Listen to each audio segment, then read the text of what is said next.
Hello ನಮಸ್ತೆ, welcome back my YouTube channel. ಯಾರೆಲ್ಲ ನನ್ನ ಚಾನಲ್ನ ನೋಡ್ತಾ ಇದ್ದೀರಾ ಪ್ಲೀಸ್ ಲೈಕ್ ಮಾಡಿ, ಶೇರ್ ಮಾಡಿ, ಕಮೆಂಟ್ ಮಾಡಿ, ಸಬ್ಸ್ಕ್ರೈಬ್ ಮಾಡ್ಕೊಂಡು ನೋಡಿ. ನಾನಿವತ್ತು ರೆಡಿಯಾಗಿ ಅಕ್ಕನ ಮನೆಗೆ ಹೋಗೋಣ ಅಂತ ಹೊರಟಿದ್ದೆ. ಯಾಕಂದರೆ ನಮ್ಮ ಅವನಿಗೆ ಸ್ವಲ್ಪ ಹುಷಾರಿಲ್ಲ, ಹಂಗಾಗಿ ನೋಡ್ಕೊಂಬರೋಣ ಅಂತ ಹೊರಟಿದ್ದೀನಿ.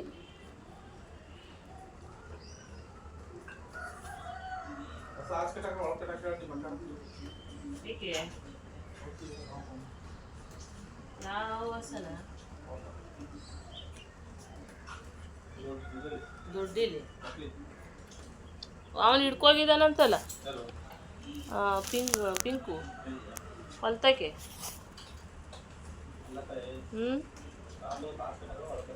ಆಚೆ ಇಲ್ಲಿ ನಮ್ಮ ಮಾವನಿಗೆ ಹುಷಾರಿಲ್ಲದೆ ಇರೋದ್ರಿಂದ ಹಸುಗಳನ್ನ ಯಾರು ನೋಡ್ಕೋತಾರೆ ಅಂತ ಕೇಳ್ತಾ ಇದ್ರು. ಹಾಗಾಗಿ ನಮ್ಮ ಅಕ್ಕನ ಮಗ ಇದ್ರಲ್ಲ ಅವನೇ ನೋಡ್ಕೋತಾನೆ ಅಂತ ಹೇಳ್ತಾ ಇದ್ದೆ. ಇವಾಗ ಇಬ್ಬರು ಹೊರಟಿದ್ದೀವಿ. ನಮ್ಮ ನಾದಿ ಮನೇಲಿ ಹಬ್ಬ ಎಲ್ಲ ಮುಗಿದ್ರಿಂದ ಅಲ್ಲಿ ಮಟನ್ ಊಟ ಇಟ್ಕೊಂಡಿದ್ರು, ಅಲ್ಲಿಗೆ ಅವ್ರು ಹೊರಡ್ತಾಯಿದ್ರು.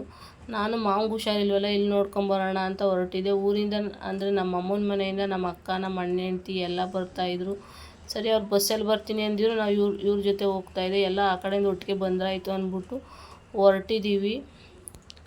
ಇವಾಗಂತೂ ಸ್ವಲ್ಪ ಬಿಸಿಲು ಜಾಸ್ತಿನೇ ಇದೆ ನೋಡಿ. ಸಾಯಂಕಾಲ ಆದಮೇಲೆ ಮಳೆ ಅಂತೂ ಸ್ಟಾರ್ಟ್ ಆಗಿಬಿಡುತ್ತೆ. ಮತ್ತು ಇವಾಗ ಮಳೆ ಊದಿರೋದ್ರಿಂದ ಎಲ್ಲೆಲ್ಲೂ ಹಸಿರು ಹುಲ್ಲು ಅಂತೂ ನೋಡೋದಕ್ಕೆ ತುಂಬ ಚೆನ್ನಾಗಿದೆ. ಫಸ್ಟು ಈ ಸ್ವಲ್ಪ ದಿನ ಹಿಂದೆ ಮಳೆ ಇಲ್ಲದೆ ಇರೋದ್ರಿಂದ ಭೂಮಿ ಎಲ್ಲ ಒಣಗಿ ಬಾಡ್ಕೊಂಡಂಗಿತ್ತು. ಈಗಂತೂ ಹಸಿರು ಹುಲ್ಲು ಎದ್ದಿರೋದ್ರಿಂದ ಹಸುಗಳಿಗೂ ಮೇವಿದೆ ನೋಡಿ, ಎಷ್ಟು ಚೆನ್ನಾಗಿ ಕಾಣಿಸ್ತಾ ಇದೆ ಹುಲ್ಲೆಲ್ಲ. ಇದನ್ನೆಲ್ಲ ನಾನು ವೀಡಿಯೋ ಮಾಡಿಕೊಂಡು ಹೊರಟಿದ್ದೆ. ನೋಡೋಕ್ಕಂತೂ ತುಂಬ ಚೆನ್ನಾಗಿತ್ತು. ಅಕ್ಕನ ಮನೆಗೆ ಬಂದ್ವಿ. ಬಂದ ತಕ್ಷಣ ಅವಳು ಇಡ್ಲಿ ಮಾಡಿದ್ದೀನಿ ಅಂತ ಹಾಕ್ಕೊಟ್ಟಿದ್ಲು. ಇಡ್ಲಿ ಸಾಂಬಾರು ಚಟ್ನಿ ಎಲ್ಲ ತಿಂದು ನಮ್ಮ ಅಕ್ಕನೂ ಬಂದರು ಅಷ್ಟೊತ್ತಿಗೆ. ಅವರು ಫ್ರೂಟ್ಸು ಮತ್ತು ಬಿಸ್ಕೆಟು ಎಲ್ಲ ತೊಗೊಬಂದಿದ್ರು, ಅದನ್ನೆಲ್ಲ ಕೊಡ್ತಾಯಿದ್ರು. ಆಮೇಲೆ ಎಲ್ರಿಗೂ ಟೀ ಮಾಡಿಕೊಟ್ಲು. ಟೀ ಎಲ್ಲ ಕುಡಿದು ಸ್ವಲ್ಪ ಹೊತ್ತು ಮಾತಾಡ್ತಾ ಕೂತಿದ್ವಿ. ಯಾಕಂದರೆ ಇದ್ದಕ್ಕಿದ್ದಂಗೆ ನಮ್ಮ ಮಾವನಿಗೆ ತಲೆ ಸುತ್ತು, ತಲೆನೋವು ಅನ್ನೋದು ಸ್ಟಾರ್ಟ್ ಆಗಿಬಿಟ್ಟಿತ್ತು. ಮಂಡ್ಯದಲ್ಲೆಲ್ಲ ತೋರಿಸಿದ್ವಿ ಹಾಸ್ಪಿಟ್ಲಿಗೆ, ಆದರೆ ಕಡಿಮೆ ಆಗಿಲ್ಲ ಅಂತಲೇ ಹೇಳ್ತಾನೆ ಇದ್ರು. ಅವಳು ಫೋನ್ ಮಾಡ್ತಾನೆ ಇದ್ಲು, ಹುಷಾರಿಲ್ಲ, ಬರ್ತೀರಾ, ಯಾವಾಗ ಬರ್ತೀರಾ ಅಂತ ಕೇಳ್ತಾನೆ ಇದ್ಲು. ಸರಿ, ಇವಾಗ ಹೋಗಿ ಬಂದ್ರಾಯ್ತು ಅಂತ ಎಲ್ಲ ಒಟ್ಟಿಗೆ ಮಾತಾಡಿಕೊಂಡು ಬಂದಿದ್ದೀವಿ ಇವಾಗ ನೋಡೋಕ್ಕೆ ಅಂತ ಅಂದ್ಬಿಟ್ಟು. ಹಂಗೆ ತಿಂಡಿ ಎಲ್ಲ ತಿಂದು ಟೀ ಕುಡ್ಕೊಂಡು ಸುಮಾರು ವಿಷಯಗಳೇ ಅಂದರೆ ಅಮ್ಮನ ಮನೆ ಅದು ಇದು ವಿಷಯಗಳಿರುತ್ತೆ, ಮಾತಾಡ್ತಾ ಇದ್ವಿ. ಕರ್ಬೂಜ ಹಣ್ಣು ತಂದಿದ್ರು ಅವರು. ಸರಿ, ಎಲ್ಲ ಬಿಡಿಸ್ಕೊಡು, ಜ್ಯೂಸ್ ಮಾಡಿಕೊಡೋಣ ಅಂತ ಅಂದ್ಬಿಟ್ಟು ನಾನೇ ಕಟ್ ಮಾಡಿಕೊಡ್ತೀನಿ ಕೊಡು ಅಂತ ಅಂದ್ಬಿಟ್ಟು ಈಸ್ಕೊಂಡು ಎಲ್ಲ ಕೊಟ್ಟು ಮಾಡ್ತಾಯಿದ್ದೆ. ನಮಗೇನು ಬೇಡ, ಮಾವು ಮಾಡಿಕೊಟ್ರೆ ಸಾಕು ಅಂತ ಅಂದ್ಬಿಟ್ಟು ನಾನು ಅವ್ರೊಬ್ರಿಗೆ ಮಾಡಿಕೊಡೋ ಹಂಗೆ ಎಲ್ಲ ಕಟ್ ಮಾಡಿ ಕೊಟ್ಟೆ. ಆಮೇಲೆ ಅಕ್ಕನೇ ಜ್ಯೂಸ್ ಮಾಡ್ತೀನಿ ನಾನೇ ಅಂದ್ಬಿಟ್ಟು ಈಸ್ಕೊಂಡು ಜ್ಯೂಸ್ ಮಾಡ್ತಾಯಿದ್ರು. ಸ್ವಲ್ಪ ಹುಷಾರಿಲ್ಲದೆ ಇರೋದ್ರಿಂದ ವೀಕೇ ಆಗಿಬಿಟ್ಟಿದ್ರು. ಯಾವಾಗಲೂ ಅಷ್ಟೇ, ಮನೇಲಿ ಯಾರು ಹುಷಾರಿಲ್ಲ ಅಂದರೆ ಎಲ್ರಿಗೂ ಒಂಥರ ಗಾಬರಿ ಆದಂಗೆ ಆಗುತ್ತೆ. ಹಂಗಾಗಿ ನಾವು ಸ್ವಲ್ಪ ಧೈರ್ಯ ಹೇಳ್ತಾಯಿದ್ವಿ, ಏನು ಆಗಲ್ಲ, ಹುಷಾರಾಗ್ತಾರೆ ಬಿಡು ಅಂತ ಅಂದ್ಬಿಟ್ಟು. ಇವಾಗ ಮೇಲ್ಗಡೆ ಮನೆ ಮಾಡಿಸ್ತಾಯಿದ್ರು. ಫಸ್ಟು ಒಂದು ಸಲ ಬಿಟ್ಟು ತಟ್ಟಿದ್ರಲ್ಲ, ಆವಾಗ ಬಂದಿದ್ದು ನಾವು. ಆಮೇಲೆ ಬರೋಕ್ಕಾಗಿರಲಿಲ್ಲ, ಈಗ ಬಂದ್ವಿ. ಈಗ ಒಂದೊಂದೇ ರೂಮ್ಗೆ ಸಿಮೆಂಟ್ ಅಂದರೆ ಗೋಡೆಗಳಿಗೆಲ್ಲ ಸಿಮೆಂಟ್ ಮಾಡ್ತಾಯಿದ್ದಾರೆ. ಕೆಲಸನೂ ಬೇಗನೆ ನಡೀತಾ ಇಲ್ಲ, ಆಳುಗಳು ಬರ್ತಾಯಿಲ್ಲ ಅಂತ ಹೇಳ್ತಾ ಇದ್ಲು. ಸರಿ ನೋಡೋಣ, ನಮ್ಮೂರಿಂದನೇ ಕೆಲ್ಸಕ್ಕೆ ಹೋಗೋದ್ರಿಂದ ಹೇಳ್ತೀವಿ ಬಿಡು ಅಂತ ಅಂದೆ ನಾನು. ಇವಾಗ ಎಲ್ಲ ಸುಮಾರು ಮೇಲ್ಗಡೆ 2 ರೂಮು ಎಲ್ಲ ಮಾಡಿಸಿದ್ದಾಳೆ. ಅದು ಇನ್ನೂ ಕಂಪ್ಲೀಟ್ ಆಗಿಲ್ಲ ಅಷ್ಟೇ. ಅದನ್ನೆಲ್ಲ ನೋಡ್ಕೊಂಡು ನಾವು ಮಧ್ಯಾಹ್ನಕ್ಕೆ ಅವಳೇ ಅಡುಗೆ ಎಲ್ಲ ಮಾಡಿದ್ಲು. ಚಿಕನ್ ಸಾಂಬಾರು ಮಾಡಿ, ಮುದ್ದೆ ಮಾಡಿ, ಅನ್ನ ಮಾಡಿಕೊಡ್ಲು, ಸಾಕಷ್ಟೇ, ನಮ್ಗೆ ಇನ್ನೇನು ಎಕ್ಸ್ಟ್ರಾ ಬೇಡ ಅಂದ್ಬಿಟ್ಟು ಅದನ್ನೇ ಅಡುಗೆ ಮಾಡಿಸ್ಕೊಂಡು ಊಟ ಎಲ್ಲ ಮಾಡ್ತಾಯಿದ್ವಿ ಒಟ್ಟಿಗೆ ಕೂತ್ಕೊಂಡು. ನಮ್ಮ ಅಕ್ಕ, ನಮ್ಮ ಅಣ್ಣನ ಹೆಂಡ್ತಿ, ನಾನು ಮತ್ತು ನಮ್ಮ ಅಕ್ಕನ ಮಗ ಎಲ್ಲ ಜೊತೆಲೇ ಕೂತ್ಕೊಂಡು ಊಟಕ್ಕೆ ಮಾಡೋಣ ಅಂದ್ಬಿಟ್ಟು ಮಧ್ಯಾಹ್ನಕ್ಕೆ ಮಾಡ್ತಾಯಿದ್ವಿ. ಆಳುಗಳು ಬಂದಿರೋ ಅವ್ರಿಗೂ ಊಟ ಎಲ್ಲ ಬಡಿಸ್ಬಿಟ್ಟು ನಮಗೂ ಊಟಕ್ಕೆ ಹಾಕ್ಕೊಟ್ಲು. ಊಟ ಎಲ್ಲ ಮಾಡಾದ್ಮೇಲೆ ಇನ್ನೊಂದು ಸ್ವಲ್ಪ ಹೊತ್ತು ಕೂತ್ಕೊಂಡು ಮಾತಾಡ್ತಾಯಿದ್ವಿ. ಸರಿ, ಬಸ್ಗೆ ಹೊರಡೋಣ ಅಂತ ನಾನು ಹೇಳ್ತಾಯಿದ್ದೆ. ಅಷ್ಟೊತ್ತಿಗೆ ನಮ್ಮ ಯಜಮಾನ್ರು ಫೋನ್ ಮಾಡ್ಬಿಟ್ಟು ನಾನೇ ಬರ್ತೀನಿ ಕರ್ಕೊಂಡು ಹೋಗೋದಕ್ಕೆ ಇರು ಅಂತ ಹೇಳಿದ್ರು. ಸರಿ, ಇನ್ನೇನು ಅಂದ್ಬಿಟ್ಟು ನಾನು ಹೊರಟೆ. ಯಾಕಂದರೆ ಸಾಯಂಕಾಲ ಆದಮೇಲೆ ಮಳೆ ಸ್ಟಾರ್ಟ್ ಆಗಿಬಿಡುತ್ತೆ.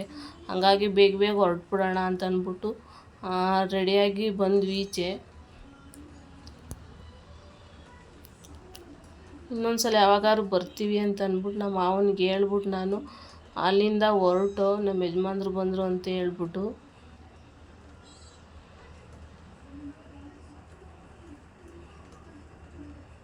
ಇಲ್ಲಿಗೆ ಬಂದ್ವಿ. ಇಲ್ಲಿ ರೈಲ್ವೆ ಟ್ರ್ಯಾಕ್ ಇದೆ, ಮಧ್ಯ ಗೇಟ್ ಆಗಿಬಿಟ್ಟಿದ್ರು ಟ್ರೈನ್ ಬರುತ್ತೆ ಅಂತ ಅಂದ್ಬಿಟ್ಟು.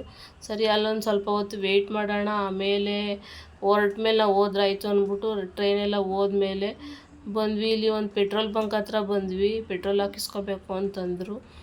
ಅವ್ರು ಪೆಟ್ರೋಲ್ ಹಾಕಿಸ್ಕೊತಾಯಿದ್ರು. ನಾನಿಲ್ಲಿ ಅಂದರೆ ಇಲ್ಲೆಲ್ಲ ಸ್ವಲ್ಪ ಪಾರ್ಕ್ ಇದೆ, ಹೋಟೆಲ್ ಇದೆ, ಮತ್ತು ಮ್ಯಾಕ್ಡೊನಾಲ್ಡ್ ಅಂತ ಅಂದ್ಬಿಟ್ಟು ಒಂದು ಐಸ್ ಕ್ರೀಮ್ ಪಾರ್ಲರ್ ಇತ್ತು.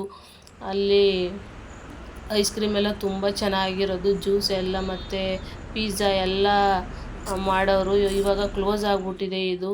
ಮತ್ತು ಸಣ್ಣದಾಗಿ ಗಿಡಗಳೆಲ್ಲ ಹಾಕಿ ಪಾರ್ಕ್ ಥರ ಮಾಡಿದ್ರಲ್ಲ, ಅದೆಲ್ಲ ವೀಡಿಯೋ ಮಾಡ್ಕೋತಾ ಇದೆ. ಅದೆಲ್ಲ ಆದಮೇಲೆ ನಾವು ಮನೆಗೆ ಬಂದ್ವಿ. ಮನೆಗೆ ಬಂದಮೇಲೆ ಕರುಗೆ ಇನ್ನೂ ಹಿಂಡಿ ಇಟ್ಟಿರಲಿಲ್ಲ. ಸರಿ ಸಾಯಂಕಾಲ ಆಗ್ಬಿಟ್ಟಿದೆಯಲ್ಲ ಅಂದ್ಬಿಟ್ಟು ಅದಕ್ಕೆ ಹಿಂಡಿ ಇಟ್ಟು, ಕೋಳಿಗಳೆಲ್ಲ ನೋಡಿ ಎಷ್ಟು ನಾವು ಇಲ್ಲದೇ ಇರೋದಕ್ಕೆ ಎಲ್ಲ ಗಲೀಜು ಮಾಡಿಬಿಡ್ತೇವೆ ಅಂದ್ಬಿಟ್ಟು ಅವಕ್ಕೂ ಮೇವು ಹಾಕೋಣ ಅಂತ ಮೇವು ಹಾಕ್ತಾಯಿದೆ. ಕಸ ಎಲ್ಲ ಒಂತಕ್ಕೆ ತಳ್ಳಿಬಿಡೋಣ, ಇನ್ನು ಬೆಳಗ್ಗೆ ಗಂಟು ಗುಡ್ಸಂಗಿಲ್ಲ, ಸಾಯಂಕಾಲ ಆದಮೇಲೆ ಅಂದ್ಬಿಟ್ಟು ಬಕೆಟೆಲ್ಲ ಎತ್ತಿಕ್ಬಿಟ್ಟು ತೊಪ್ಪೆ ಎಲ್ಲ ಗುಡಿಸಿ ಎತ್ತಿಕ್ತಾಯಿದೆ. ಹಸುಗಳಿದ್ರೆ ನಾರ್ಮಲಿ ಹೆಣ್ಮಕ್ಳು ಈ ಕೆಲಸ ಅಂತೂ ಮಾಡಲೇಬೇಕಾಗಿರುತ್ತೆ. ಹಂಗಾಗಿ ನಾವೇನು ಸಾಯಂಕಾಲ ಹಾಲು ಕರೆಯುವಂಥದ್ದು ಏನಿರಲ್ವಲ್ಲ, ಚಿಕ್ಕ ಕರು ಆಗಿರೋದ್ರಿಂದ ಎಲ್ಲ ಕ್ಲೀನ್ ಮಾಡಿಬಿಟ್ಟು ತಿಂಡಿನೂ ಇಟ್ಟಾಯಿತು. ಇದು ನಮ್ಮ ಮನೆ ಹತ್ರ ಬರೋವಂಥ ಒಂದು ನಾಯಿ. ಯಾಕಂದರೆ ನಾನ್ ವೆಜ್ ಊಟ ತಿಂದಾಗ ನಾನ್ ವೆಜ್ನ ಊಟ ಹಾಕ್ತಿದ್ದೆ ನಾನು.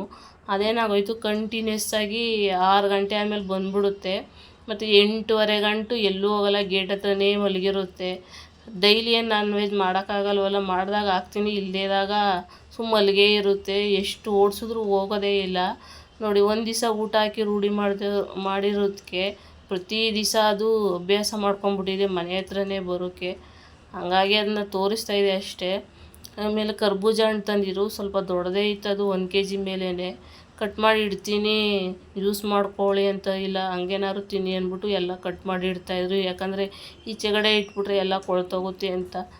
ಕರ್ಬೂಜ ಹಣ್ಣು ಆರೋಗ್ಯಕ್ಕೆ ಒಳ್ಳೇದಲ್ವ, ಹಂಗಾಗಿ ಆವಾಗವಾಗ ತರ್ತಾನೆ ಇರ್ತಾರೆ ನಮ್ಮ ಮನೇಲಿ. ಈ ವಿಡಿಯೋನ ಇಲ್ಲಿಗೆ ಎಂಡ್ ಮಾಡ್ತಾಯಿದ್ದೀನಿ. ಇಷ್ಟ ಆದರೆ ಲೈಕ್ ಮಾಡಿ, ಶೇರ್ ಮಾಡಿ, ಕಮೆಂಟ್ ಮಾಡಿ.